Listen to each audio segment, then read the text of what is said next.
I'm on time. You know what I'm saying? I ain't gonna waste your time. What's up? Hey, how's it going? Where's that accent from? It's from East Texas. Really? No, it's it's from London, England. But not even regular London, England. You're from the cut, right? Yeah, no, yeah. That's why my accent was already pretty messed up before I came to America, and now it's really messed up. Right? Put that on top of some of that Texas drawl. Yeah. So I always tell people, I'm East from New Orleans. Texas. Right, same thing. Yeah, just real east. Keep going. Right, I'm from New Orleans. All right. And you're in New York, right? Yes. Yes. Okay, cool. That's awesome. Yeah. I left the South. Yeah. He got out quick. Yeah. I got here in '98. Okay. Nice. Yeah. So it was I mean, I love it. I love where I'm from. But Right. it's just too damn southern for me. Too southern, yeah. Now, did you already have your business established? No. I No, moved okay. here working at Four Seasons Hotel. Okay. So I was at Four Seasons Hotel for 20 years. Oh, wow. Yeah. And this started Yeah, I'm really curious how you went from that to freaking lumber and dealing with, wood and furniture and whatnot. This started building a summer home. Oh, wow, cool. Yeah. I was serving, waiting on all of these rich people, and they were talking about their summer homes. I'm like, I want a summer home. You're like, I need a piece of that. What the hell is a summer home? I want one of those. I just want a home. Right? Well, yeah, that's what it was, because we live in apartments here, so everything is a home. Okay. Cool. So how was your day? It was good. Kind of a lot of distractions, but good distractions. Yeah, it was good. Good. So is it super hot? Not in my shop.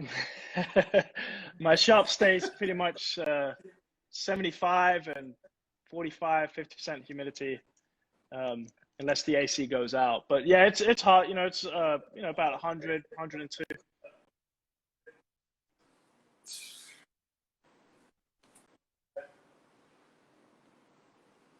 I'm freezing a little bit.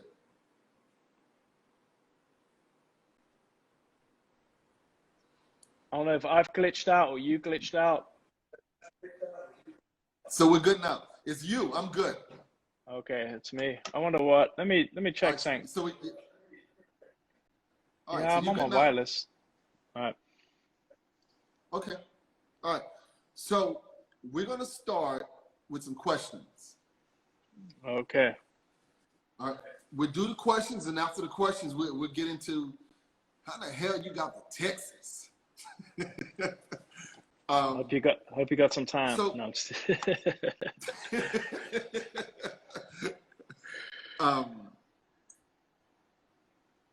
what word or phrase do you overuse? Oh, geez. I don't know. Oh, geez. I have no idea. No. Let me think. When I'm filming, I always say, and it sounds stupid, like saying it once, and now, but when you're filming something and you keep everything you lead into, because you're stopping and starting, and you don't think of it as a continuous flow. And I'm always saying, so usually people tell me that, like, you need to quit saying that, and now, or, so yeah, I don't know. If my wife was here, she'll tell you probably a few different things, but. What is your least favorite thing to do? My least favorite thing to do is probably finances. It's all everything. It's all we all have the same issue. The office, the back of the house. Yeah. Oh yeah. We just want to build. What is your most favorite thing to do? Yes. Yeah. We didn't get into this to do accounting. No. Otherwise, we would have got into accounting. Exactly, and made more money. Favorite thing to do? It's just like have to be woodworking related, or just favorite thing to do? No, life. We once a year we go to Mustang Island, and it's through our church, but it's basically it makes it where I can afford to have my family of 6 on the beach. And so when you're there, it's like they really encourage you just be with your family. There's no tech for the most part, and that's my favorite thing to do. Mustang Island with my family. All right, cool. What is the one thing your spouse would like to change about you? Man, just one? No. What would she change about me? Man, I need to get her in the head to answer that. Probably sticking with a schedule, like just kind of sticking with completing a project around the house. You know, but then again, she also understands that I'm doing my business, you know? So if you need something done around the house, you got to call a carpenter to come and do it. I'm getting to that point now. Yeah, it's realistically, it's like she hates the fact that I want to keep control of everything, but I'm slowly starting to realize I can't do everything. So yeah, like even hiring an electrician was a big thing for us. It was like, and it felt good. It's like, that was awesome. Money well spent. Of course. You know, I didn't have to stop working. You got it done. It was fast. Yep. Right. We have electricity now. Most important. What makes you tick? What makes me tick? In a positive, okay. I would say a beginning, like an idea of a new project. So like the beginning of a project, or even, it doesn't have to be something I'm actually going to do, but thinking through the process of a project that excites me, that makes me tick. The early stages of a project make me tick. Then I get depressed. Then I cry a little bit.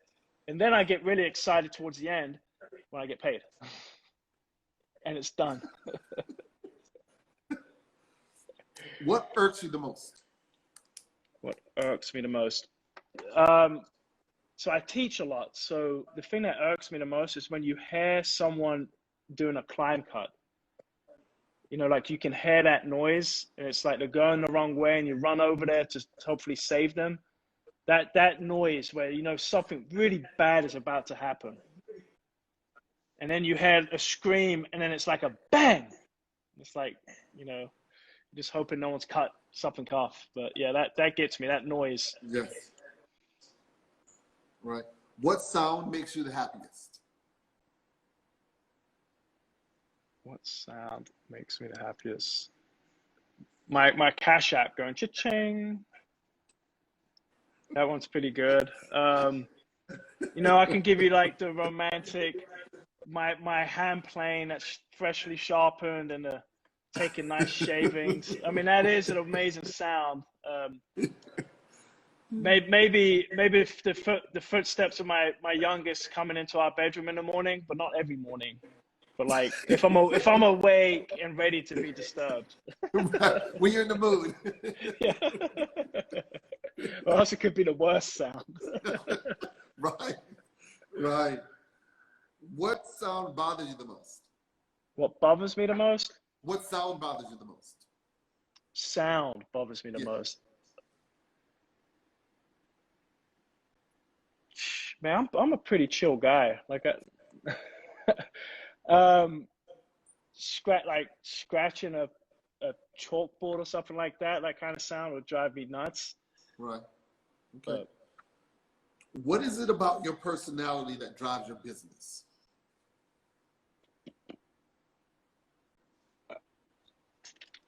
I would say I'm pretty good at adapting. Um, so, I'm pretty good with rolling with the punches and have a pretty positive attitude. Maybe overly positive that I'm gonna be okay. Like just having an over like faith that I'll make this work, whatever that means, you know.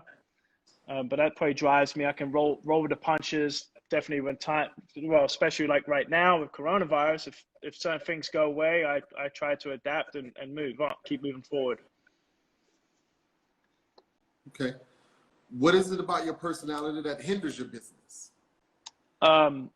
Something I'm trying to work better at right now is understanding I can't do everything, and I may not be the best person to do everything. So I have letting go of that can be difficult. So would you say that you got control issues? Sure, to a certain point, yeah. Like I want to do a project and I want to do every single aspect of that project. And even to the point where I want to introduce certain skill sets I may not have, I want to do it. But then coming to that realization that I can't do it. I can't go train myself with this skill set, and then finish the project, but just hire someone that's better than that at me and work with them. So like marquetry, I would love to do more, I would love to do more marquetry. I'm saying more marquetry. I don't do any. I would love to learn marquetry. I've been saying for years I'm going to do it. I can barely keep up with what I have to do, so I hire people like Frank Strauss or Ramon Artful to do marquetry for me. And they do, they've been doing it for years, Exactly. I'm with you. Who will you travel cross country on a motorcycle with? My wife. Right. She won't do it, but Favorite I would love concert? to. Favorite concert? I don't think I've ever been to a concert. Really? Yeah. All right. No, I live a pretty sheltered life. You seem to be doing okay. We'll see. When was the last time you cried? Yesterday. No. Actually, it was probably 3 days ago. Would you say why? Yeah. With everything that's going on right now in the country, a lot of the trying to self-reflection on the Black Lives Matter stuff and trying to understand how I can make a positive change, and then having conversation with certain maybe family members that may not see things eye to eye, and it just I felt very heavy, and I just kind of broke out with my wife. We were talking about stuff, and I just kind of, I think it's just been building on me, like, and I just kind of let it out. So I have no problems crying. Me either. Yeah, I'll let it out. Yeah. No, I cry. I cry a lot. I mean, good and bad. Right. And I just let it go and keep it moving. Yep. What impact do you want to leave on your industry? I don't really think of myself leaving an impact. I don't know if I like the idea of like if I had to think like that, the pressure that might give me. So I don't know. I'm good with just trying to do what I'm doing, and when I'm gone, and someone else's time to do what they're doing. I don't need to leave any impact. I don't think I can let you get away with that. because your hands are in too many fires affecting what happens. Yeah. So I guess consciously want to, you are having an impact. Right. I guess I really want to inspire people, and especially my background being dyslexic and knowing that it seems like in America, we're all told that we all have to learn the same way, and we all have to go to college. I don't have a high school diploma. Obviously I don't have college. But if someone can take inspiration from my story and that motivates them to try to do this craft, then that's fantastic. That's what I would love to leave is to inspire people to try this craft. Right. Is that See, okay? now I'm happy I pushed you on that. Yeah. Yeah, because the first answer I you need gave me was push. rubbish. Yeah. I know. Well, I'm not like. we all I'll do, tell you man. that. We all do. Oh man. Yep. Is there something you wanted to say? No, I was just gonna say like I'm not the. My approach in woodworking is I'm not the most. Well, I'm not very intellectual. I'm not the best wordsmith, so I tend to kind of wimp out of questions like that because I have a hard time putting a collective thought together and expressing it. So, but yeah. All right. Well, lucky for you, we got time. When was the most difficult time for your business, and how did you overcome it?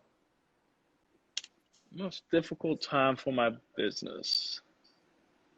You know, it's funny. I think I've been pretty lucky because I've taken my time to slowly evolve into my business. But so I would say more as of late with the coronavirus, it's probably been the hardest time.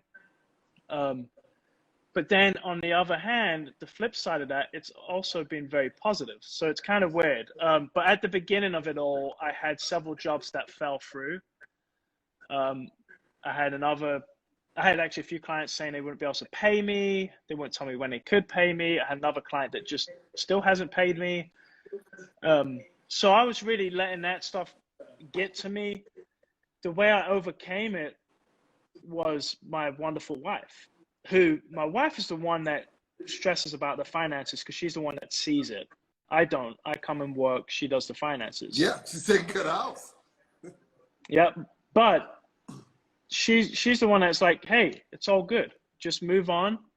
Focus on the clients that you have. Be grateful and just keep going. And maybe they'll come through and pay. Don't let that stress you out. And so she's the one that pushed me through, which is usually she's the one that stresses about that stuff. But for some reason, she had kind of this overwhelming feeling like it's going to be okay, and it was, and it ended up being a positive thing too. So, yep. Good. All right. Now I got two more questions, and we get into your journey. All right. All right. Now I'm gonna preface this. These are the two questions that I just added, and that I'm gonna ask everyone else. Come on. But you just happen to be the first. Yeah, it just came up. All right. Do you have any black friends? Do I have right now? No. Do not. Okay. Do you often see people of color in your industry? No. Do I often see people of color? See, No, yeah. hell no. No. Not at all. Okay. I don't even All know. right. I think I follow you, and there's maybe one other black guy. And I just actually I can't say too much information, but I just got off a phone call today with a group of people, and that's what we're trying to figure out how we can get more diversity and get people seen, because you know we all know that's an issue. Now, okay, so from my perspective, right? As you can see behind me, from the 14 years I started this, I've always rolled Blacklumberjack. Which confused me because I thought you were white. And really? No, I just listen. No, I did not. No, just sorry. Like what? I had no idea. Yeah, no idea. No, but that's a clear. Obviously, you picked that on purpose. That's a clear statement. Yes. Now, let me tell you this. My clientele is 99.99999% white. Yep. White people have shown me love across the board. And I'm sure that there are some people who particularly did business with me because I was Black. Right. I have seen that I know of, no particular treatment that wasn't right because of my skin color. Right, right. Now, if there was any issues about Black and white, they were probably my own. Right. And that had to do with business, that had to do with insecurities, that had to do with not knowing how to price my work. And it probably had to do with America, societal issues, and me at times not feeling that I could charge the right price. Right, right. So, the same with, I hope the same thing on Instagram is that people follow me because of my content and what I do, and that's not a factor. But I've always felt that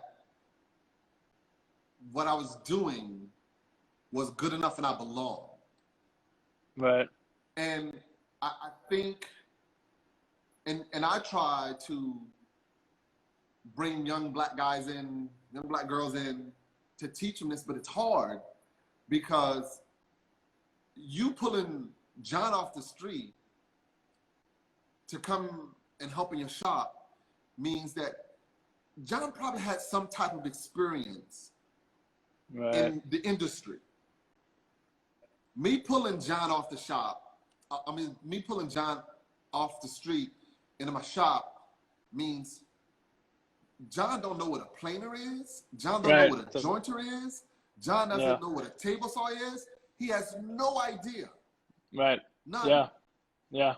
Well, nor has he even seen what the. Go ahead. Right. I'm sorry.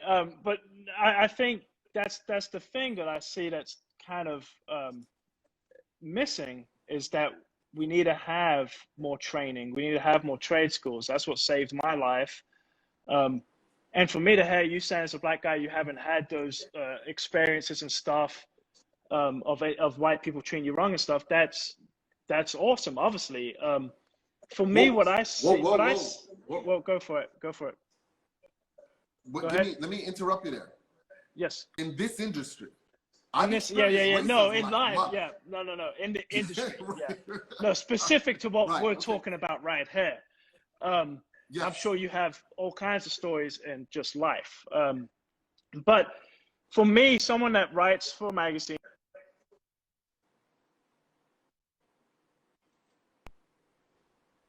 it's mainly white men that are in these magazines, right? Now, I'm not saying we need to go find a Black guy or woman and just put them in the magazine, but then they don't have any skill. That's not right.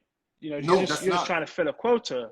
That's not right. But I think just because it might be difficult to find people that are maybe not well known doesn't mean we don't try. And so that's my hope is that, and I've seen like Leslie Webb has, I don't know if you know Leslie Webb, you should have her on, interview her, but she's really going to have a way for women, being a woman woodworker, and trying to show like the industry, like, hey, there's amazing women out there doing woodworking. Yes. And I wasn't aware of half of these people she showed. And I'm like, this is badass, you know? It is. And whether my algorithm on my phone is just showing me, you know, white dudes or something. The same thing. You know, so I think it is important, but they're skilled. That's the thing. And I really, my passion is, I really believe we need to get education in the trades like that. I don't know how we do it, but it needs to happen. And then also have a path after that they can go and take a job with you. So now you can take this guy on or gal on knowing that they've had some training, you know? Yeah, and I think that's the largest discrepancy is I'm a small shop. I don't have the bandwidth to properly train someone for the amount of time that they need training and get the job out. And get the job. Yep. Now, let me say what Leslie. Leslie contacted me. Oh, cool. And she goes, hey, I want to interview you. And Oh. I'm like, huh. Like, I do the interviewing, Leslie. No, I was like, well, check this out. But let me tell you, I'm up to my neck. And as I stopped for a moment and you pointed that out, as soon as we get off, her and I are gonna, maybe we do both. Maybe I interview her and she interview me. I want to hear more of your story. You know, I see this guy come up on Instagram interviewing all these people. I'm like, who's this guy? This is awesome. Right. Yes. You know, it's something I wanted to do, and I appreciate you coming on. Oh yeah. So Thanks let for me having ask you this: with the classes you teach, and I was talking to a guy. It's Friday. Yesterday, who is doing research on blacks, slaves in the forestry industry, in the forest industry. And he said that there was someone doing this. This morning, they said there was someone doing this. And what I was thinking and what he and I talked about, and again, you're the first that I could bring this up with, is how difficult would it be? How difficult would it be? And I'm telling you, and I'm not picking on you. This stuff just happens to come out. It's my white family, isn't it? It's that picture I sent you. Let me tell you, I forgot that I was supposed to play the Brady Bunch song when you came on. That would have been awesome. So how possible would it be? How many classes do you teach? Well, right now, none. So before COVID, so basically I was teaching, 2 classes a week, per semester. So 10 hours a week is what I was teaching. I taught with Austin Community College, and then I helped start a school at the Austin School of Furniture. So I was teaching there too, 1 night a week. And then I'll travel the States to various places in the summer and teach. Okay. How possible would it be to hold a spot for a person of color? Yeah. As a scholarship that's qualified to take the class. Yeah. So I agree. That's something I really want to try to facilitate. And whether it be we start a network of people with high schools in inner city, high schools. You have to start there. Yeah, and it's like, well, we have, even if it's someone that's like taking some trade school classes, and it's like, this guy has potential. He doesn't have the means to take a 6-month class. Exactly. And it's not even, what people don't understand is it's not even a 6-month class, the cost of the class. Now you're not working for 6 months, you're not getting paid, and you have to pay freaking accommodation and food. It's like, who can do that? Exactly. And so even with us, with the Austin School of Furniture, we're looking into doing that too. Like in the inner city Austin, how we can hold spots or get scholarships or something that would do that. But we're a pretty part-time school. We're not a full-fledged 6-month intensive program. So yeah, man, you're talking my language, and a lot of people are talking about this stuff right now. And I'm involved with a couple of different things that I'm hoping will make something. We're not just chatting, but we can make something happen. Right. Because what I would like to do is collect all of everyone who's teaching and communicate with big brother, big sister, I Am My Brother Keeper's program, where kids are in high school, where you can shift them to these places to learn a new industry. Okay, let me tell you this, right? From what I've been doing this for 14 years. And I know a lot of brothers out of work. From the logging, the forestry,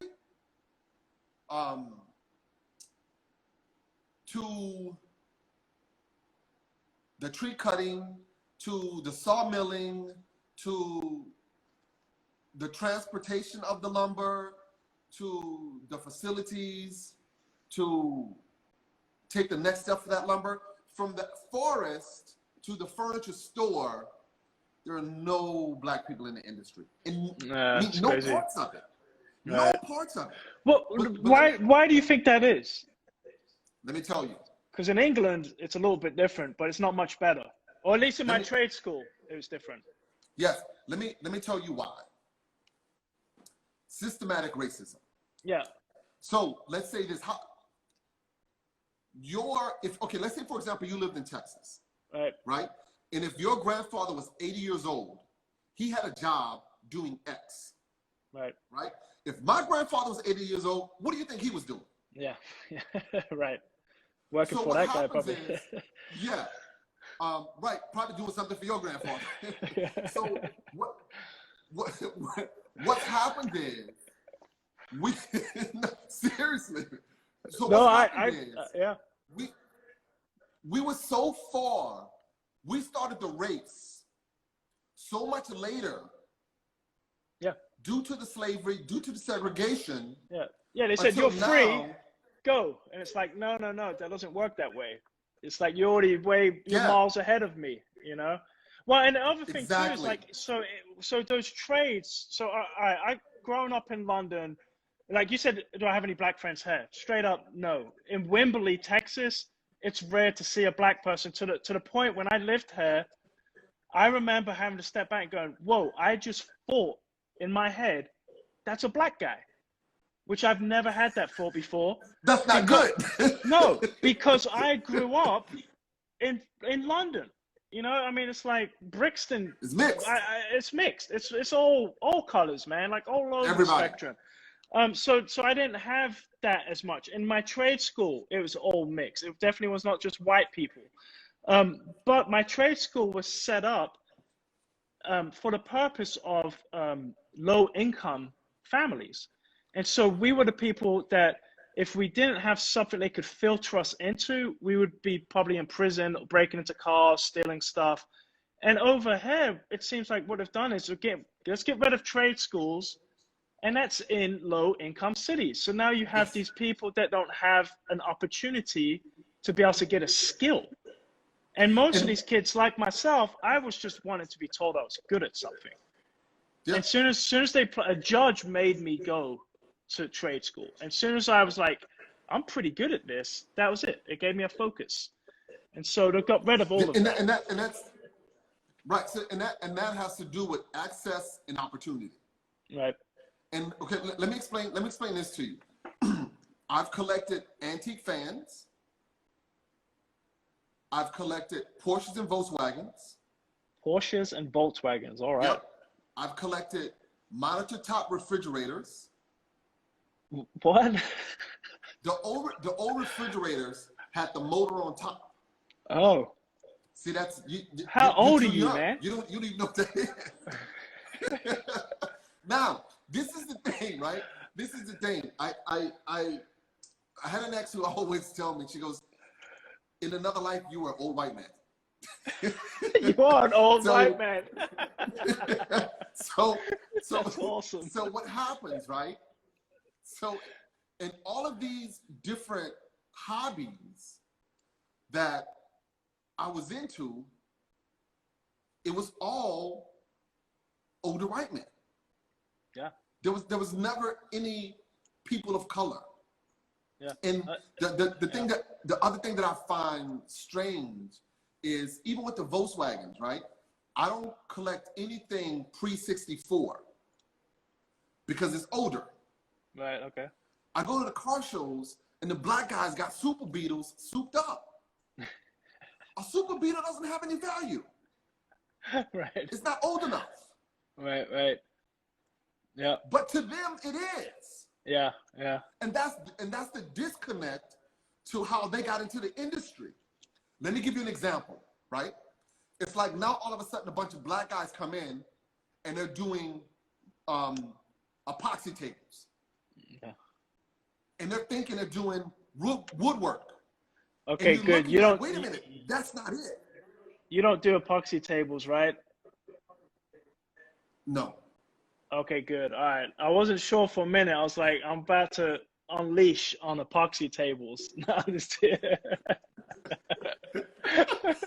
but that's what I'm saying with the car collecting is when you don't know and you jump into it on your own and there's no one to guide you, you right. end up. Well, and I, you know, I'm trying to be a little careful because I'm not educated enough or informed enough, but just hearing you talk a little bit, it makes me think of the same thing you're saying, like the white guys, he's already been running, he's way ahead, right?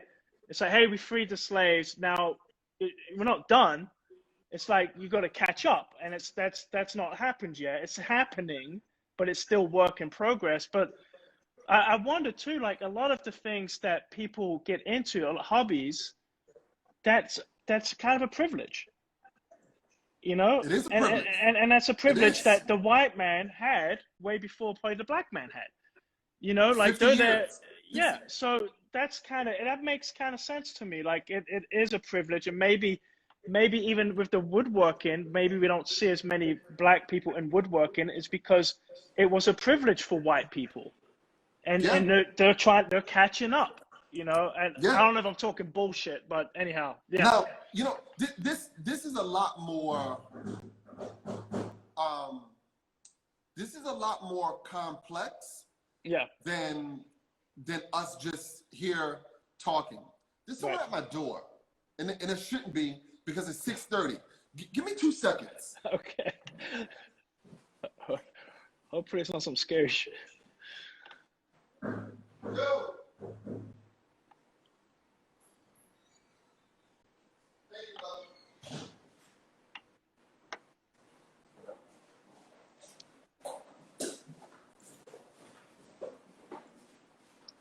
I was correct. That was my neighbor. All right. So this is a lot more complex than you and I just talking about this. Oh yeah.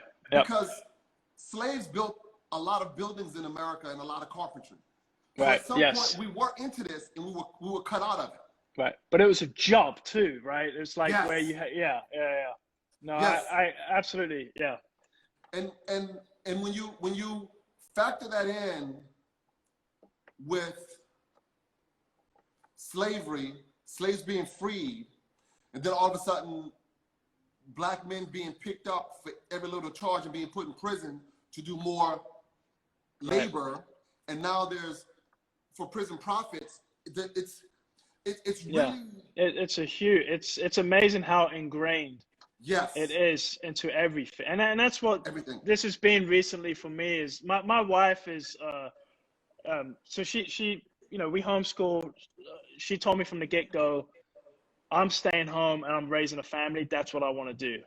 And I think it's admirable that she does that. But her background is she's an American history teacher.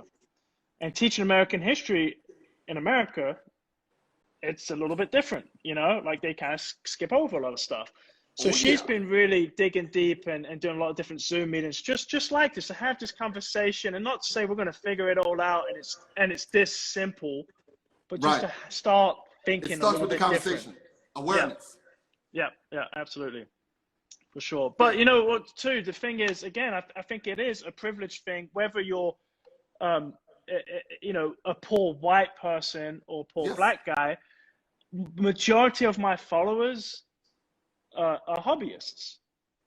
That's the majority of my followers. They're hobbyists, and they're going to be white because they have probably a good paid job that allows them to have woodworking as a hobby, which is not cheap. It's not. You know? So anyhow, the wood itself is not cheap. Let alone the materials to to work with the wood. Absolutely. But one thing I would love to see is I know the importance of an in-depth program. I did 3 years, but then I didn't just leave and that was it. They basically filtered me into a job. And so what I would love to see is somehow that we can get together, do a scholarship program. I don't know how to like make it happen, but where it's for, someone who's in the inner city, of color or woman or just financial strain, that they can get to go to like a 6-month program, do that, but then also have like woodworkers linked up to those programs from the different schools that then they can filter like, hey, Yes. Philip, John just finished the 6 months. He did a fantastic job. He wants to continue his learning. Can he come out to your shop and work for another 6 months?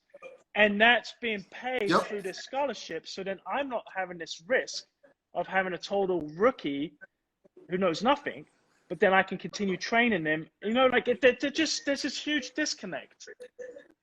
And it doesn't seem like it would be that hard to connect it back. And it's probably, I'm saying this, there's probably stuff already out there that exists. Possibly, but Beecher Trevor said capitalism has eroded our source and devalued the skilled traits. True. Now, Philip, I think what we're saying is, it seems like an easy solution, but if to what this person just stated, if what we are doing is counterproductive to American capitalism, then it'll be hard to do. Yeah. Oh yeah. Yeah. So that we need to figure out as well. Right.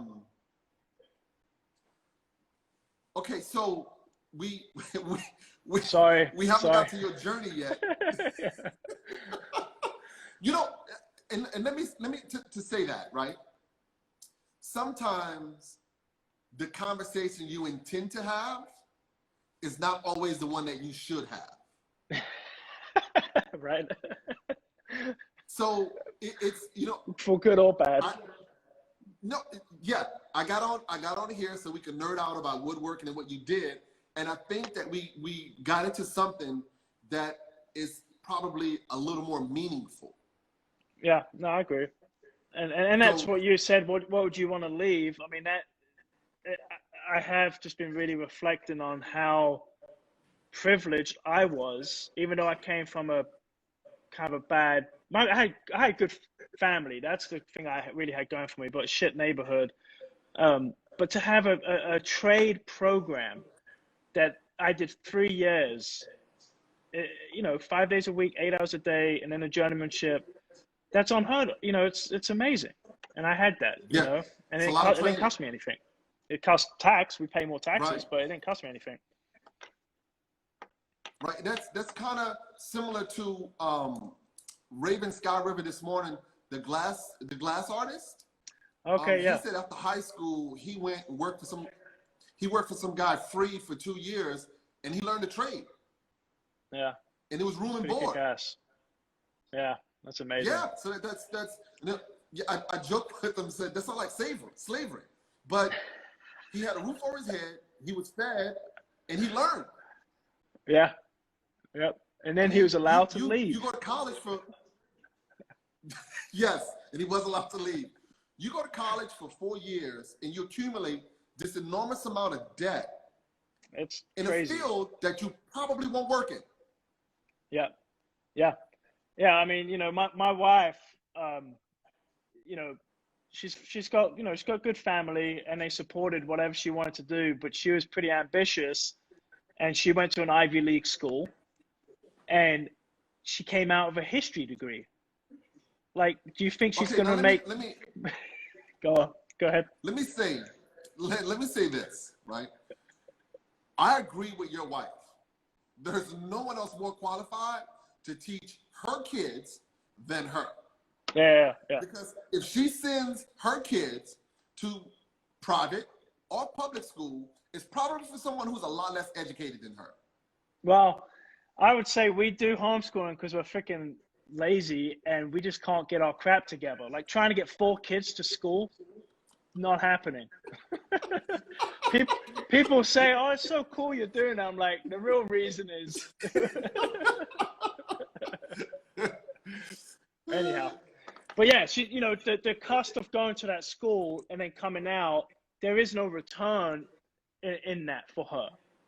She got a great education and she feels incredibly thankful and understands that that was like a huge, huge privilege to be able to do that, that her family could support that.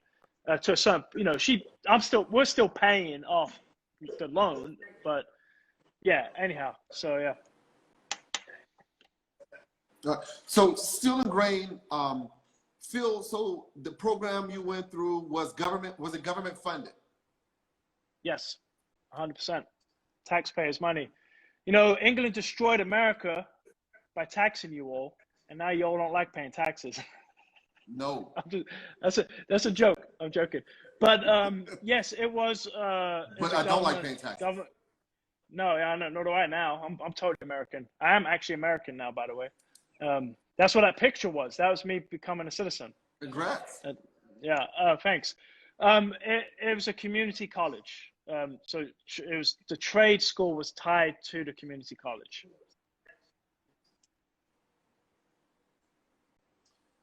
Okay, so, all right. We have 13 minutes until this ends. Okay. All right. What is your time like? Whatever.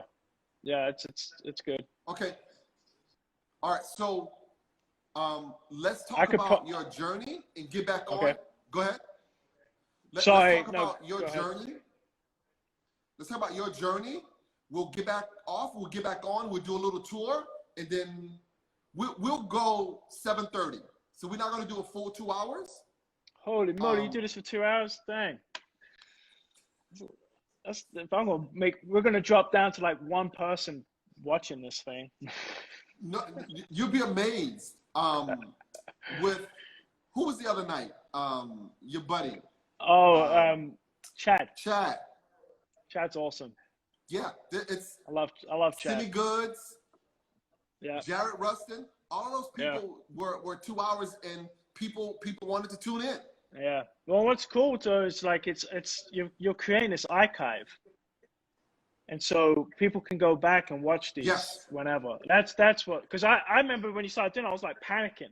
I was like, oh man, I can't watch this right now. I'm like, wait a minute, it's not going anywhere, you know. So it's kind of cool. Yeah, that's the thing, is that it's here and we put it on YouTube. Oh, cool. Okay, I didn't know the YouTube. That's awesome. Yeah, we Andrew edits it, takes out the fluff, and runs it straight to YouTube. It's gonna be a whole lot of cursing. Sorry, I swear too much.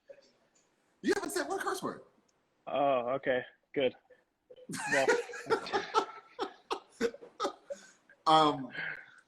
Okay, so tell us about London and how you got to America. Okay. Did you see that movie? What? Did you see that movie, Coming to America? Oh, heck yeah. Yeah, hell yeah. So that's kind of my story. No. So basically, like, just kind of, the story is,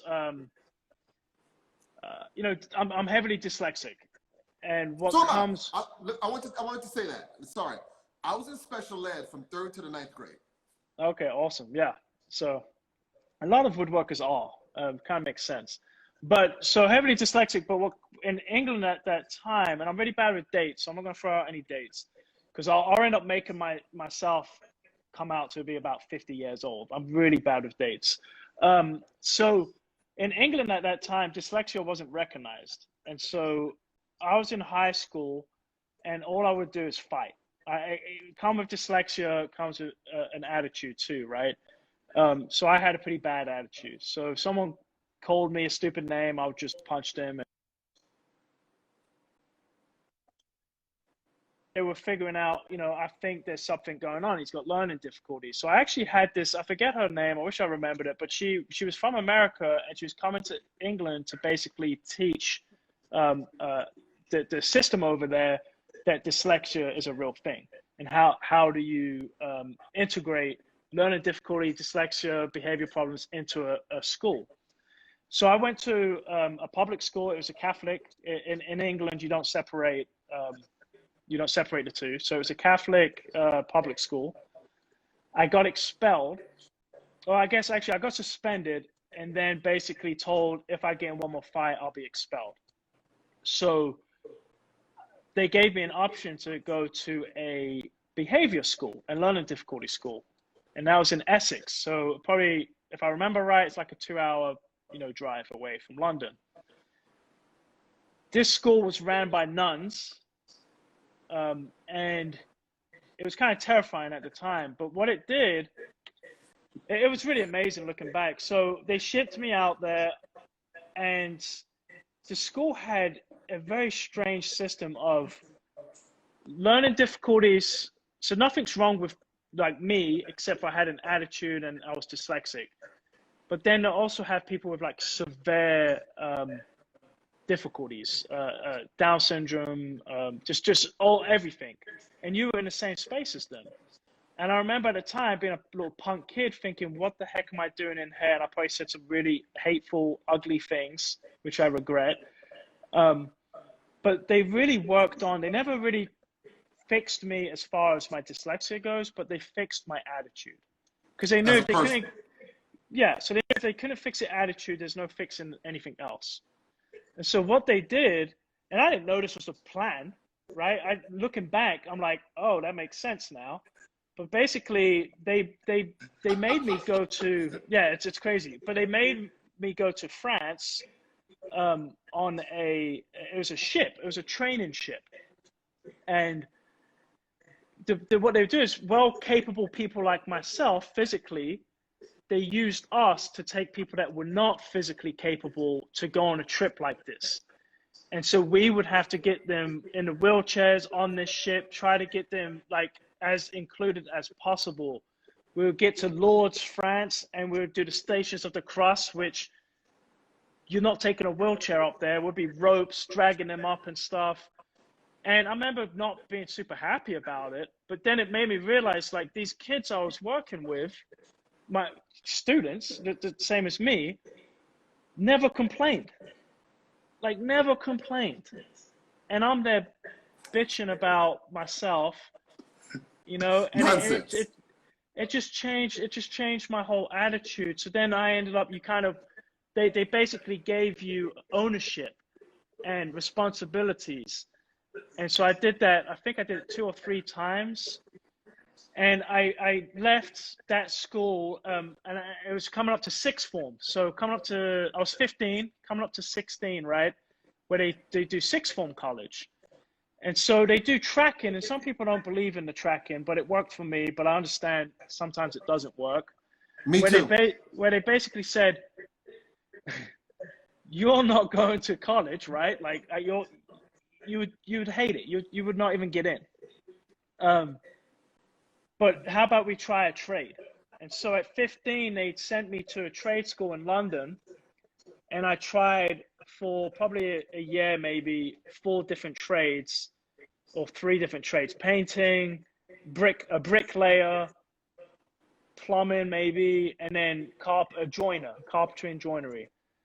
I always played, I was always taking things apart. I would always say I fixed it. My family would say you didn't fix a damn thing. You just take it apart and see how it worked. So I was always fascinated by working with my hands. And so the carpentry, no one in my family is a woodworker. And the carpentry thing just meshed. It was like this, I like this. I could get behind this. So right around that age of 15, it was actually a week before my 16th birthday. I got really lucky. I was getting in trouble with kind of a gang in my area. And when I say gang, like our gangs are so wimpy compared to like American gangs. Like, we're just punk kids. Like punk kids did some stupid stuff. Kicking trash cans. Kicking the hell out of some trash cans. Breaking some milk bottles. But basically a lot of like Grand Theft Auto and stuff, like stealing motorbikes, cars. And I kind of got in some pretty good trouble and got arrested at the age of 15. And the judge came out to make an example out of me. And it was like a week before my 16th birthday, if that. I was almost 16. If I was 16, I wouldn't be here now. And she was going to basically say I needed to do, community service, which I had to do, a fine, and then actually look into going to like a juvenile prison once I hit 16. And she quickly learned that that would be wrong. And again, like I look back at that, I'm like, if I was black, would that have been different? And I know there's no telling, but I mean, seriously. But what I had going for me was I had loving parents. They were pissed, but I showed up all dressed up well. My brother, my sister, my mom, my dad, all dressed well. They addressed like several different cases at the same time. The other families, and I can't remember, they're white, black, whatever they were, but all the other families, the parents were just as bad as the kids. So if I showed up like that, they would have made an example out of me. So she basically said, you're looking into a trade, you need to go and do a trade, like go to trade school and get off the streets. And so that kind of made me, it woke me up a little bit, me disappointing my father and my mom. It made me just go, you know what, screw this. I'm just going to, at 16, I'm going full-time trade school. And so that's what I did. At the age of 18, I was slipping back into trouble. It's kind of hard, right? They pull you back in the neighborhood. They end up saying, yeah, and then they end up fighting you because you're disrespecting them because you think you're better than them because you're trying to make a better life for yourself. And so I started slipping back into a little bit of trouble, and I came across this sign that said Camp America. I had no idea what it was. And I looked into it, and I had a few friends that were actually at the same time. They're like, oh man, this looks cool. You basically get a chance to travel America as a camp counselor. So you go work at a camp. I went to a conference center, and I'm being dyslexic. I still couldn't read and stuff. So I saw woodworking up on a board. I saw like woodworking. And the guy's like, what, you have any of these skills? I said, well, I'm my second year, whatever it was, trade school woodworking. And I was signing paperwork. I didn't know what I was doing. And so I kind of found out later on, like, oh, I just signed that I would be a camp counselor in Maine. And, I'm like, my dad's like, Poland. It says Poland. You sure it's in America? I'm like, it's Poland, USA. It's Maine. And so I went, man. I did it. I went, got all my paperwork done, and came out and found out it was a camp for inner city kids from Boston. These were some badass, tough kids, which then also made me reflect on myself. I had it pretty easy. Like when I talk about gangs, these guys, they don't have it easy. It's tough. So this camp was designed to get them out of that situation, but sadly, for a short time. So now, very tough kids. Go ahead. Hold on, Phil. We are at 48 seconds. Okay. So before we get any more in depth, we're going to get off and get back on. All right. Speak to you soon. All right. So we hope you all join us. All right. See you in a minute, brother. Bye. Thanks, man. Appreciate it. He's a pretty amazing guy. What's up, my brother? Hey. So now she can't hear you. If I take these out, it hangs up. I don't understand that. But there's my wife. She just wanted to say hi. She's like, please don't make me talk. All right. Well, what are we talking about? Oh, Maine. You were in Maine with some real gangsters. Some real gangsters. So, at the time, like, I don't know how deep. Like, I can talk. Like, I apologize, but so basically, it was a culture shock. I was like, what the heck have I got into here? I hung out with some pretty, not even bad people, but I used to think they were bad. I thought I was real bad. Right. And then, you know, like there still was, it's really odd because we were definitely not qualified to do this job. Like I wasn't. And we would have these moments of That's you're one trying thing. to, so you're trying to break the barrier, right? They're very shielded, these kids. And they were like 11 to 13, I think. Big kids. All black. You know, I think maybe like there was one white guy. And after a while, I learned that I was somewhat qualified because I did come from a background that was not as conventional as a lot of the other counselors. And they kind of respected that in a way. And I could relate a little bit, not a lot, but relate a little bit.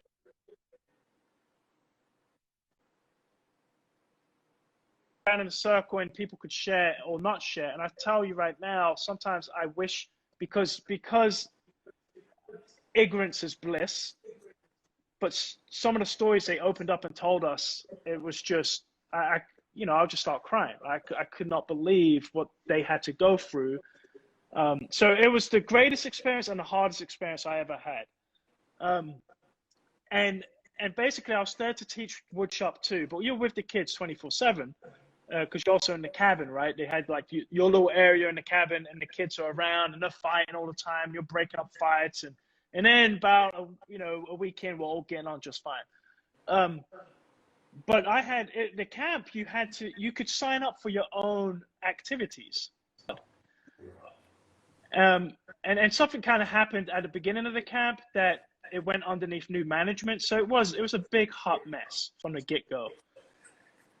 I had way too many people signing up for my woodshop class. And I mean, I would give them like pieces of pine to nail together. And that's the only time they would stop running their mouth. And they would sand a piece of 3/4 inch pine to like an 1/8 inch. I mean, they would just sand. And I was prepping, like, I don't know, as I'm telling you the story, I'm like, why am I saying this? I was getting ready for the class and I'm prepping parts. And I get distracted. The students shouldn't show up yet, right? The kids shouldn't be here. I get distracted, and a kickback happens on the table saw. And it swings past me, and it hits a student right between the eyes. And so she hits the ground, and blood's everywhere. And I'm thinking, I'm going to get sued. Like, not learning that you don't sue someone who doesn't have money, but I'm like, I'm going to get sued. And then these kids are all shouting out like this gang talk. Like, I don't even know what they were saying. Like, her brother's a part of this gang and that gang, and he's going to kill you, man. I'm freaking out. I'm worried about her. I'm like, is she okay? And luckily, she was the nicest girl in the entire camp. She was wonderful. I had a little interaction with her before this, and she was just wonderful. There were some girls that had huge, attitude. And she got up, she's like, I'm fine, wiped it off. Well, I was leaving. I was done. I'm like, I'm out. Like, this whole thing's crazy. I didn't know what I was signing up for. So you were quitting, leaving. I was quitting. And they basically turned around and said, here's the deal. You can quit, but we're not paying for your flight back. And it's not your fault, it's our fault. So just know that. Like, it's our fault as management, not you. And I was like, okay, so, they said, what do we need to do? I said, I need to have some assistance. If I'm going to have 10 kids in that class that's not very well equipped, I need to have an assistant. And so backing up a little bit, my first interaction with an American, which I didn't know that she was also a camp counselor, was my wife to be. And I didn't have a good impression on her. This was not a romantic story where it's like love at first sight. So she's been carrying you since she met you. Yeah, absolutely. So the deal was, I show up and I'm thinking she's there to basically, I could tell she was American, like she looked American, right? And I thought she was there to basically welcome me. I've been traveling for like 24 hours. It's been nuts. And she didn't. She was like real cold and stuff. And then I found out, oh, she's a camp counselor too. She's in the same boat as me, but she's American. So I kind of started stalking her, dude. Like, I know that may not be appropriate, but I really did. Like, I would go out of my way. The girls and the boys were separated. I would go out of my way on my time off and walk by her camp to try to bump into her. And I did, and we started talking and stuff.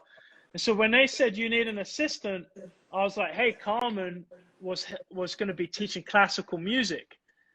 How many kids from the inner city Boston wanted to take classical music? Not one, believe it or not.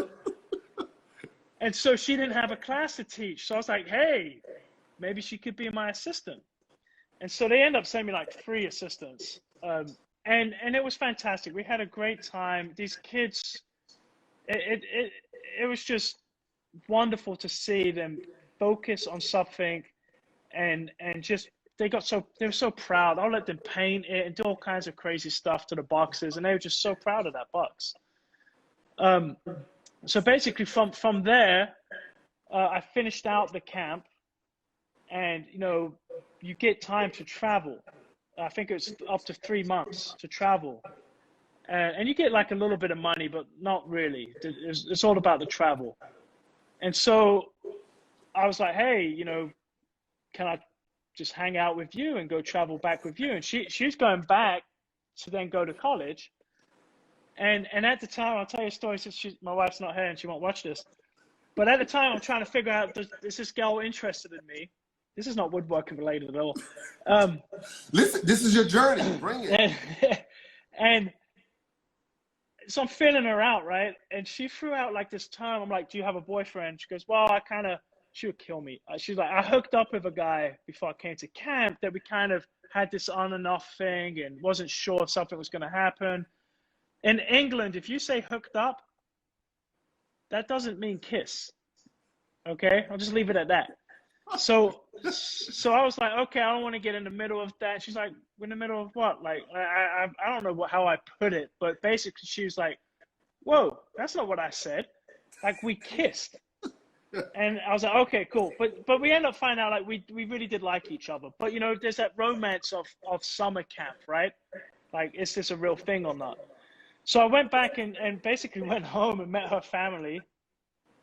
Then you went home with her? Yeah, home with her. Yes. Met her family. I can't even begin to think what they must have thought. And I'm this inner city kid, and they're not well off, but they're good, doing good for themselves.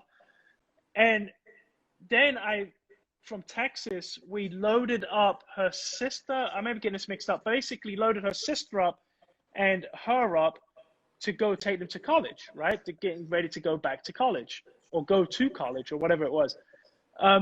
So we went to New York, drove to New York, dropped the sister off. So wait a second. Well, I'm sorry. So you're in Maine. You drive to where was she from? To Texas. We drove to Texas. Whew. Then we drove back to New York, and then from New York we went to Providence, to Rhode Island, to drop my wife Carmen off. So then we did a long distance thing for a few years. So I wanted to finish. Went back to trade school. Basically went back and I was fortunate enough that my 3rd year, I went on to a job site to work. You went back to London? Back to London, finishing up trade school, right? So the 3rd year, I'm put with a firm, and I'm learning on Jobsite, like a journeymanship type thing. And I was really fortunate enough that I got put with a foreman that it was very clear most people, because again, a lot of times people go to trade school as a cop-out too. So I'll put that there, like, oh, you can't do this or do this. And then they end up dropping out. But this guy was obvious that a lot of apprentices or whatever that gets sent his way didn't really care about learning. And so he didn't care about teaching. And so then he basically saw something in me and took me underneath his wing. And he started me out on some like real work straight away and pushed me pretty hard to do work and paid me really good. So I would do that. And then in the summertime or any holiday, I was making money. So I would go back over to the States and visit, Carmen. And we'd do that long distance back and forth. And I think I was like maybe 19 or 20. I kind of made Foreman with the company. Wow. for a very short term. And it's a project. And I think the only reason I made it is because I was the one that was there. And so they were like, hey, I'm not going to be around. You're going to be the foreman of this job site. And it was in Covington Gardens. And during all of this, I started kind of getting a feeling I wanted to get a little bit finer in the craft, pursue it a bit finer, and also pursue it in a way that it was more manageable, meaning I wanted to have more control and be in my own shop. I'm looking at guys that were probably, 50 or even 40 years old, and they looked like they were 80. I mean, they were just beat working in the elements and stuff. And we did old Victorian Edwardian homes. So, you break into one of those homes, it's nasty. If you're not wearing a mask, you're going to be in trouble. Like, it's just dirty, grimy, nasty stuff. Now, the work was fantastic, but very taxing on your body. And so what really inspired, what kind of really started me on that train of thought of like studio furniture making. Because even at that time, I wasn't really aware of furniture, being a furniture maker, even though I did a little bit in trade school, was in Rhode Island, right across the street from where my wife was going to school, is RISD, right? So Rhode Island School of Design. And I would just go in there and be like, hey, I'm wanting to learn, more about furniture making. I'll just bug people. I'm pretty good at doing that. And they set me up with graduates, alumni. And so then I would reach out to them and be like, I'm from England. I'll work for free. I technically can't even get paid. I technically can't work, but I'm all good. Like, use me as you want. And so I started doing that, and that really introduced me to like studio furniture making, meaning like the one-man shop building the highest quality piece he can do. And that just set me down that path. Like I was like, this is what I want to do. So back and forth again, long distance, finally made the decision I need to get to the States for a solid year. And so I need to do some kind of business visa. Well, you can hire companies to do that. And it's not cheap. And again, I was privileged that I could do that, right? Like I could afford to actually do that. And so I ended up getting with this company, and they're like, so what degree do you have? And I'm like, I don't have a degree. Diploma, I don't really have one of those. I have an MVQ level 3, and they basically they were like, so talk me through that, because that's not really something we do in America. And they basically made it sound like a degree. They're like, oh, we could totally swing this as like, a degree almost. Like, you did 3 years solid training that doesn't exist in America. And so I came over and I found a gentleman through my wife's father, who he knew in East Texas of all places, which I don't know if you've been to East Texas, but it's it's a little bit different, and it's beautiful. But basically this cabinet shop, so I had to work for a big cabinet shop to be able to do this. Pause for 1 second. Access and opportunity. Go ahead. Yeah, absolutely. And so I just wanted to get out here. So I was like, I don't care what it is. It was a little bit sketchy. The guy it was really nice of the guy to hire me, because he had to sign all kinds of paperwork that he was basically responsible for me. Same with my father-in-law to be, which he didn't even know me that well. And I worked at his cabinet shop for a year, and it was just high production cabinets. I learned a lot of great lessons there. Like I did learn a lot about production work, which I still use today. But it's a lot of people that they would hire people who just came out of prison. And so that's great, fantastic, but some of them were very sketchy. Like, they just were sketchy. That's why they were in prison. That's why they were in prison, man. It's like, so with that, the idea was I'm going to be closer to this girl, to my girlfriend, right, to Carmen. But then she ended up getting a job offer in Tampa. And so she freaking left. So she went to Tampa. My dad's saying, my dad's like, man, take the hint. I think she's trying to dodge you. But it was closer, right? I was closer. Going to Tampa, from Tampa to London to, yeah, it's, It's a little closer. It's a little closer. It's doable. So we kept on doing that. And then it came to the point where it's like, yeah, I really love this girl. She's obviously into me. And she kind of she turned around and was like, hey, we've got a decision to make. We can't be waiting around. Are you going to ask me to marry you or not? And I was like, yeah, I would have liked to have got there myself, but yes, like, absolutely. And so I proposed. I think I had to go back home to do the paperwork, and go back and forth and do that. But then I ended up coming out here on a temporary visa, kind of green card, I guess they call it. But it was for, I think it was a 1 year, then a 5 year, I believe. And so as I'm doing that, I went to Tampa, and basically I knew I wanted to do furniture making. So I took whatever job I could. It was in a cabinet shop. I try to learn as much as I can, no matter what it is. Like, I try to find the value in the situation. And then I found a one-man shop that did very high-end furniture, a lot of veneer work and design, like highly designer type furniture. So I went and worked for him for 4 years. So my wife was teaching. I was working, as an apprenticeship type deal for this guy. And then basically, that little bug was kind of installed in me that I knew this is what I wanted to do. So I was very fortunate. I tell people, like, I feel very fortunate that I don't have any degree in anything else or any skill in anything else, which sounds really stupid, but I have to make this work. I have to make this work. This is what I've got. And so that's nice in a way, because it doesn't give me an opportunity to be like, this is getting hard, I'm going to go back to college. No way out. I would have it really hard. And my wife hates it when I talk like that. I'll figure anything out. I'll put my head down. I'll get there. So I'm not saying it as a negative thing necessarily. I think it's a positive thing, because it's forcing me to stay focused in what I'm doing. Yep. And so I did the 4 years, and basically the way we got back to Texas was we wanted to start a family. And I told you early on, my wife was very much, I hope but I want to raise kids. That's what I want to do. And I'm like, hell yeah. Yeah. She's like, that's what I want to do. And so we came back to Texas, and I was on a quest to find a one-man studio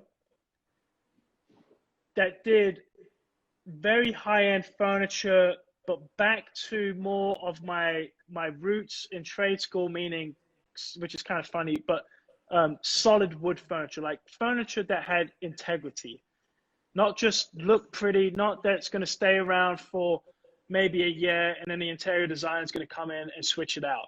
I wanted my furniture to be brought by people, discerning clients that understand what's going into this piece, the craftsmanship. And I found this gentleman, Michael Kolker. He's the reason I am where I am now. He's amazing. And I looked through websites, and being dyslexic, I rarely read. So I'm just flicking, right? And I flicked right past his website because it looked almost too good. Like if a website looks too good, you're like, that's going to be a bigger company, right? Like, not the starving artist look. And my wife went back and goes, have you looked at Michael's website? I don't know if I've ever told him this, but she goes, did you look at his website? I said, yeah, I think he's probably like more of a Tom Moser, like maybe 10 people at a time. Tom Moser has more working now. And she's like, no, he's one man. And she started showing me like his church furniture, and then he's very arts and crafts, but then his church furniture was very sculptural. And I was like, man, this guy's amazing. And so I reached out to him, and he just finished with an apprentice, and was pretty burnt out, I think, because it does take a lot out of you, right? To train people, and you want them to go on to do their own thing, but it's pretty taxing. And he pretty much was like, I'm not hiring, but man, that first phone call, I think we were on the phone for 3 hours. Wow. And we just started talking, and we hit it off. And I sent him like drawings and pictures of my work, and just I was like, man, I want to work for you. And so I told him, I said, man, we're moving to Texas.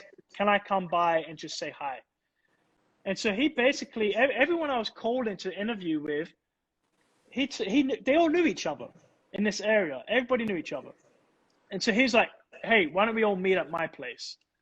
And we can just all chat and see if maybe one of us can hire you or help you out. So, and these are all the different shops that you had contacted? Yeah, so at that time, I think it was Louis Fry who's a badass. Actually, you know what? I think it was only Lewis, Fry, and Michael that were the two that showed up there. And because they live right next to each other, but everybody else knew each other, and they were all kind of passing me around, right? Like, I'm not hiring, maybe go to this guy. And so I went out, and Lewis was there, Michael was there, his wonderful wife Sherry was there. Just beautiful, picturesque. He built his own home on 15 acres. You know, they're Italian descent, cappuccino, some beautiful biscotti. Like, just, I was like, holy cow, I want this. I want all of this. And then I showed up with all my drawings, my vellum drawings that I used to do back in the day, and basically just bugged the heck out of him. Like, I was like, I want to work for you. And so he said, let's just give it a go, see what happens. And so I showed up for that interview with my mother-in-law and my very pregnant wife. And so talk about an odd interview. And they were wonderful people, you know, just wonderful people. So I came back out when we fully moved out here. We rented a place here in Wimberley. He lived in Driftwood, about 15 minutes away. And I started working for him. And he said at the beginning, he goes, with your experience and stuff, I think all you need with me is maybe 2 to 3 years. And you'll be kind of ready to go. We got on great. Like, we really got on well. It was funny because within about a year, he ended up actually going down a bit of a CNC route, and it worked out well because I was the guy in the shop, and he was the guy who was drawing and programming and stuff, and it just didn't work. He was trying to train me, and we basically were like, that's not going to work. I need to be in the shop. You do that. He's been doing Morrison tenons by hand and stuff for 40 years. So he was like done with it and wanted to chase that precision. And he does amazing things on that CNC. And so, you know, within like probably 3 months, I've never asked for a pay rise. I've never demanded how much I should get paid, but I've always got it. And I'm fortunate that I have, but I just try to prove myself, right? And so early on, he kind of figured like, man, yeah, you kind of figure out jigs and do stuff. I'll just let you loose. You do that. And it was a great working relationship. I did, I think, 7 to 8 years with him. Wow. And so in that time frame, I was building my own shop. We bought a house, a very ghetto house. I kind of fixed it up somewhat. I poured a slab, saved up, built the wall, saved up, did the roof, saved up. Like, I knew I was going to be by myself. And so that was very easy for me because from very early on, I knew my path. I knew what I wanted. And so I didn't start my business with like a $300,000, you know, and I keep things pretty small and simple, which I don't know if that's good or bad, but that's what I'm doing right now. So I ended up leaving Michael, and he wasn't super happy at it, me leaving at the beginning, because it happened very abruptly. I got told that I had cancer, and for some reason that made me just want to drop everything and start my own business. I don't know why. Wait, you were told you had cancer? Yeah, unfortunately, I did not have cancer. They don't know what I have, but it's not cancer. And so this was years ago. And so they were ready to start treating me, and my father-in-law, who is a doctor, OBGYN, he basically was like, hey, I don't think you need to go down that route yet because I have kidney disease, and basically it would have destroyed my kidneys and stuff, what they wanted to do. And it worked out because I didn't have it. But that, for some reason, that made me want to start my business. And so that's what I did. I had an opportunity to have a great first job that paid well, and it helped me finish my job. So the deposit, I bought material, and then I finished I used a part of it to finish my shop. And then I started building. And then after a little bit, like me and my mentor, we got back together talking and stuff, and we kind of understood it was like a misunderstanding thing going on. Like for me, I always knew that I didn't really make him money, but for him, he was including me more and more in the business. And so we're great friends still, and we collaborate still. He's still my mentor, and which is really awesome to have. So that's when Philip Morley Furniture started, which was probably 5-6 years ago. Okay. But yeah, so that kind of brings us up to present date. You know, and with what I do, the way I can make it happen and be very selective in the work that I do is having other avenues of money. You know, so I teach, right? I write some articles. I sell some plans. Okay, hold on one second. Hold on one second. You keep saying writing. You keep saying dyslexic. Yeah, no, yeah. So this is my favorite thing here. So when the magazine reached out, actually, when even some schools reached out to me and said, "Would you like to teach?" I said to them, "Here's the deal. I am incredibly dyslexic," and I said, "Now," and they're like, "Oh yeah, I'd be fine." I said, "Now, I'm not saying dyslexic as I'm an alcoholic, but I've been sober for 40 years. Like, I am incredibly dyslexic. I couldn't spell my name on a freaking board if you asked me to because of the anxiety that builds up." And so they quickly said, "That's fine. We have people like that. You don't have to be that professor on the wall writing stuff." When the magazine reached out, Fine Woodworking Magazine, I was like, "I can't write articles." And they're like, no. We write the article. You basically guide us. You give us nuggets. You basically give us the outline. We'll edit it. And we'll edit and make you sound really smart. And we'll make you look good. Make me look good. I'm like, I read those. I'm like, this guy knows his stuff. Like, this guy's good. You're impressed by your writing, right? I'm impressed by my writing. And so that was Matt Kenny originally. He's the one that first reached out to me. And so, okay, with all of that, my wife. So even like some of the text back and forth between me and you, I will have to sometimes have my wife to check because it may make no sense. So my wife helps with all of that. So I'm definitely not there writing out stuff. I won't work. There's magazines that you have to write everything, like write it all out. I can't do that. And again, it's not a cop out. If that's what I wanted to do, I would focus and make it happen. But my focus is in my craft, and that's where I want it to be. Exactly. And so I'm pretty good at workarounds. As someone who's dyslexic, you always figure out workarounds. Yep.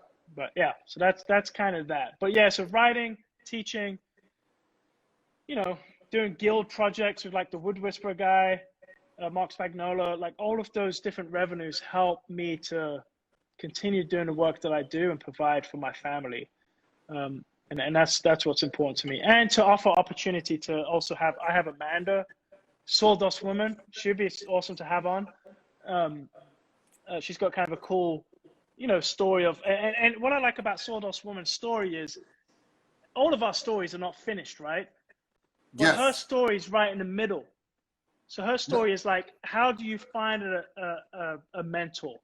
You know, what did you do to get to that point to be able to work with me? And so I think people need to hear that before. You're 100% correct. Helmer Lumber and I talked about this, and I'm trying to get a guy like you who's established, but I'm also trying to get that guy who's working out of his garage or girl, because everyone has a journey, and regardless of where you are on that journey, there's a story to tell, there's a lot to learn, and you're motivating someone. Yeah, absolutely. So you're correct. I'll look her up and get her on, because that's what we want. We want. She's gonna hate me for recommending her. I'm trying to really get her out of her comfort zone because she also helps teach at the school. And our hope is she will teach. She's a teacher's assistant, but we want her to teach. So she's got to just be, she's got to be pushed. I hated talking in front of people. Now I don't care. You kind of just end up like, if you like me or you don't, it's all good. Exactly, and that's what it's about. Yeah, absolutely. Yeah. So no, I'll give her. I'll reach out. But yeah, I want to be able to communicate with different people at different stages in their journey. Yeah, I think it's important for people to hear that, just as it is like you know, people may come on, and I try to keep it as real as I can with the work I do. It's difficult because a lot of my clients are on Instagram. So you don't want to be like, hey, I messed this up. Look at the patch. But then that's important too, because people, you do a disservice to people who get into this craft, who maybe they are making mistakes, because we all do. But then they're like, why can't I be as good as this guy?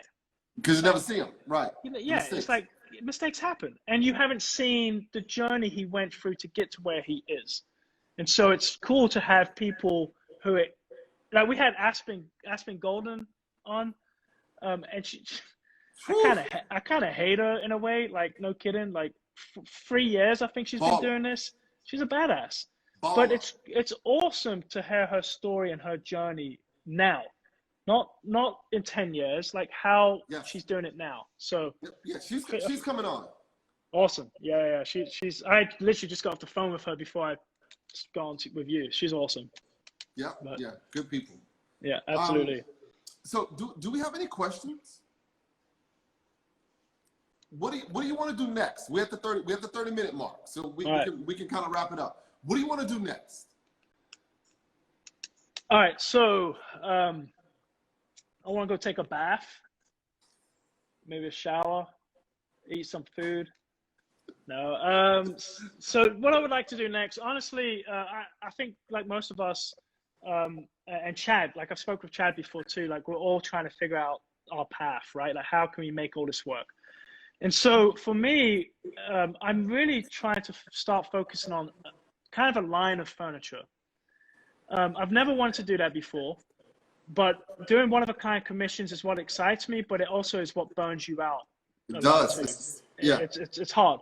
So I always want to maintain that, but I have a handful of clients that I could probably have for the rest of my life that if I just told them, I'm only doing work for you because you've been devoted to me and you respect and understand what I do. So no pressure, but if you want a piece, I'm not going to stop doing commissions, but I will do them for you. And then that will allow me to kind of focus on the line and also training in my shop. I really want to push Amanda. I want to get her designing. I want her to be an integral part of my business. And so if I can get some pieces that I can move through, and my goal is I would love to get these pieces at a price point that more people can afford, like my followers, because not all my followers can afford a $20,000, $30,000 buffet.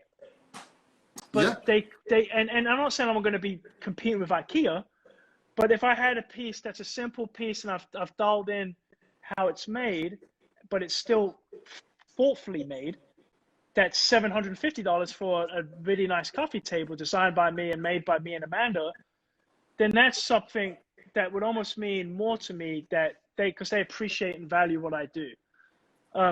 So I would love to have something like that. I would like to start working on that. I would love to have a bigger shop. I want to try to expand my shop. How big is your shop? Let's do a tour. Yeah, okay. I almost forgot that. I cleaned up for you. God. Oh, actually, I didn't, but it is looking pretty good. So my shop is 800 square feet. Can you turn it? You can't turn the camera. Yeah, you can. There it is. Of course you can. All right. Well, yeah, easy. I'm new at this. All right. So, bench. So there's a bench. Just kind of my little tool wall. Okay. Did you make that bench? Yeah, actually. So, here, let's see. You won't be able to see it. So my mentor, when I first started working for him, his side of the story, he said that I told him I already had a bench. And that was kind of like a criteria to go work with him. And I told him later on, I may have said that just to get a job with you, but I don't remember saying that. And so I didn't have a bench. And we had a newborn baby, and he was doing a delivery, a piece of furniture. And so he was like, can you come with me? I'm like, no way. My wife would kill me. And so he said, well, stay back at the shop and build a bench. He got back and he was like, what the hell are you doing? So I built, like these sweet drawers that are sculpted around and hand cut dovetailed and, just all kind of crazy. And so people would come into the shop and be like, oh, it's so cool. You can see the master's bench. And he'd be like, no, that's my apprentice. My bench is the 2x4s. yellow pine. And so he always joked, he said, when you leave, I get half of that bench. So he paid me to build that bench. Sweet. It's made out of Honduras mahogany, which is really stupid, but I had that wood for free, and so I just used it, which I feel kind of guilty about. But yeah, so, you know, bench, these are upgrades. So I just got this from Heartwood Tools, Leslie, who owns Heartwood Tools. So Telvice, and then this guy, H&T Gordon stuff. So just super awesome to have a really nice setup on my bench. So I'm loving it. So lumber racks, which basically I have another storage outside for my lumber. When I'm getting ready to start a job, probably a few months before I start roughing out, I'll bring it in and let it acclimate to the shop. And then I'll start working on that stuff. So this is not long-term storage. No fancy tools. I had a lot of really nice old tools that I thought I was going to refurbish, but then I started working for myself. And so I needed to get a tool that would just, I could turn, plug in. You don't have time. Yep. So, you know, bandsaw, has a cabinet I'm working on right now. It's a record console. My shop's really small. The elephant in the room is this guy. So this is a Minimax combo. So it's a slider, 12-inch blade. There's a big slider that goes on it. I've got the small attachment, 16-inch joiner, planer, shaper, and mortiser on this side. Wow. Just, you know, chop saw, whatever. Shaper,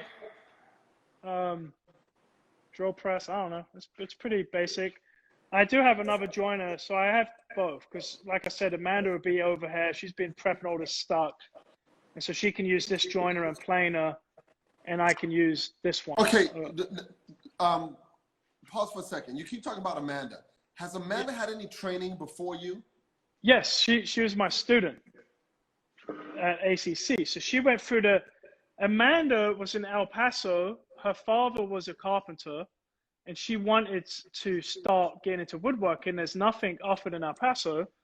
So in Texas, you have Austin Community College in Austin.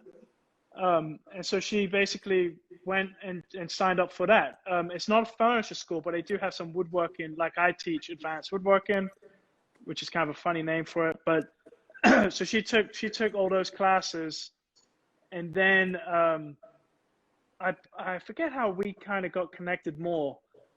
But I think I just told her, like, come out to my shop and help me out if you want, and I'll keep training you when I can. And so she does that. She does her own thing, and then she also is an assistant in my classes when I teach at the Austin School of Furniture.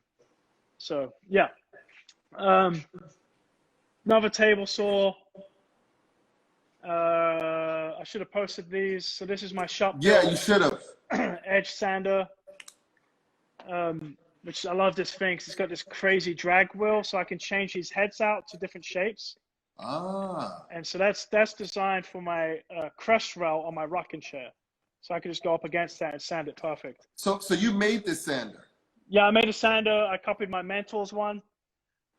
It's really simple. It's just stacks of plywood, graphite paper, and then the drive is down here. And so wow. it's a beast. That's really loud. Then we have a stroke sander underneath all this stuff. I had to stack all this up because we were filming here last week. But basically there would be a stroke sanders, of course, but the belts would be here. And this is a shop made one too. Okay. I did not make this one. I bought it from good friends of mine, Gary Weeks Furniture. Yep. And I bought it from them. So it's fantastic. I love it. Another bandsaw, and that's it. It's really small. Okay. Very, very tight space. So like this, I would love to teach in this space too, but it's going to be too difficult to do that. Whilst, like, my idea would be, I have a section shop that's mine, and I do the one-of-a-kind pieces. Then I have Amanda that's working in there on a line of stuff, and also kind of forcing her to like design and build her own pieces too. And I'm there to mentor that also and help out too. But then also have a part where I could have students, even like what we were talking about, if there's a program set up that I was affiliated with, like a training program where okay, they went through that program, because 6 months is not enough time. It's just not. 6 months, no way. But then it's a good grounding, right? And they get exposed to some really amazing stuff because they have great instructors. But then they could come out to my shop and they could work too, so I could have an extra bench. That would be my dream. I don't know if I'm going to get there, but we'll see. You have to. Yeah, I will one day. But it would be basically starting off me selling this house and buying some land and getting out of the city, because you can't do squat in the city without permits. And yeah. Okay. So if you were to get land, how much would you want? What's the dream for you? Dream for me would be, man, 5 acres. Be perfect. And what would you do with that 5 acres? I'll take 2 acres. 5 acres, you know, I'm on an acre now. So 5 acres, it would also, so it's be my home too, right? So it's going to be my home. It'd be a place where my kids could grow, you know, have a garden, have chickens, be out more doing that kind of stuff. Also have a bigger shop so I can have people, even like maybe even little cabins. They can come out, take classes in person. 5 acres is already overgrown. Huh? You've grown out of the 5 acres already. Oh, come on, man. 5 acres is bigger in Texas. I know, like on a small scale though, you know what I'm saying? Like, no, I'm not talking about having 15 students. I'm talking about like 1 student a year, maybe. Got it. And like, so it's like, so right now I'm building an Airstream awning. So I'm getting help welding up an Airstream, an awning for my Airstream I restored. Whoa. Where's this? The Airstream? Yeah. It's outside. Can we see it? Probably. Oh, you know what? Though it's locked, so you won't be able to see inside it without me having to go inside and get keys and stuff. But let me see if I can even show you it. It probably cut out because of the Wi-Fi. But so I want that to be set up so that I can have a student or someone come out and take a class for me for a week. So it's nice. an old Argosy. Nice. And you restored this? Yeah. So all the inside has been redone. We take that. My family takes that when I go teach.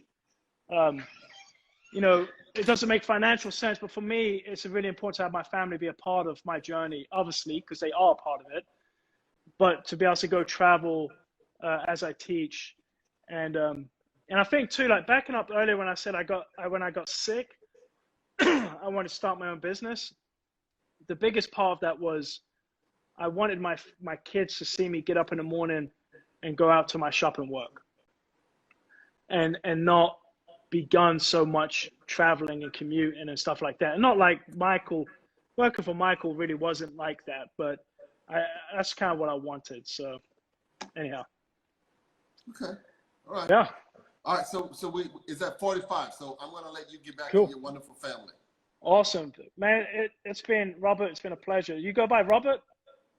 Robert, Rob, Bob, whatever, man. It's all good. Okay. All right. Well, hey, it's been a pleasure, and I appreciate you doing this. And I look forward to digging through the archive and watching some more of them. So. Thank you, brother. I appreciate you coming on. Absolutely. All right, man. We'll be in touch about putting a little more coffee in this cream industry we have. I drink my coffee black, no cream. Yeah, absolutely. We should, seriously. Like, I think we need to just start having these conversations and not just post a little black screen on our Instagram and do nothing, which I did it. I'm guilty of it. But like, actually, let me it's tell not you bad. something. That's not a bad thing either, but do something. That black screen got us all talking. Yeah, that's exactly it. That is exactly it. You know what? Like I had a client that was not responding to me. I blocked him, and guess what? He started responding to me. So I told him, I was like, "Well, it got a reaction out of you." So that just, it's right. It got people talking. And let me tell you this: even for me, putting up that black screen took courage and thought. Yeah. So, good. Yeah, absolutely. So here we are. All right. Let's keep it. All right, Let's brother. keep it going. All right. Yep. Take care. Have Be a safe. great weekend. Same to you. Thank you all. Peace All right. out. Peace.